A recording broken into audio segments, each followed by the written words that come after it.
হ্যাঁ ভোট মানে 10 বছরের বেশি প্রধানমন্ত্রী থাকতে পারবে না।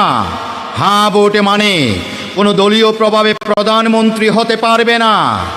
হ্যাঁ ভোট মানে একজনের হাতে সব ক্ষমতা থাকবে না। হ্যাঁ ভোট মানে দ্বিকক্ষ বিশিষ্ট সংসদ আইন পাশ হবে। হ্যাঁ ভোট মানে ভোট আর চুরি হবে না। হ্যাঁ ভোট মানে ক্ষমতার জবাব দিতে হবে জনগণের কাছে। হ্যাঁ ভোট মানে রাষ্ট্রপতি চাইলে কাউকে ক্ষমা করে দিতে পারবে না। হ্যাঁ ভোট মানে বিদেশে টাকা পাচার করতে পারবে না।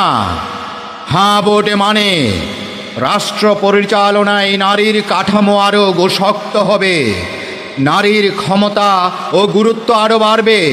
হ্যাঁ ভোট মানে যোগ্যতার ভিত্তিতে নিয়োগ দিতে হবে। হ্যাঁ ভোট মানে দেশের কোনো গুরুত্বপূর্ণ সিদ্ধান্ত আর গোপনে হবে না।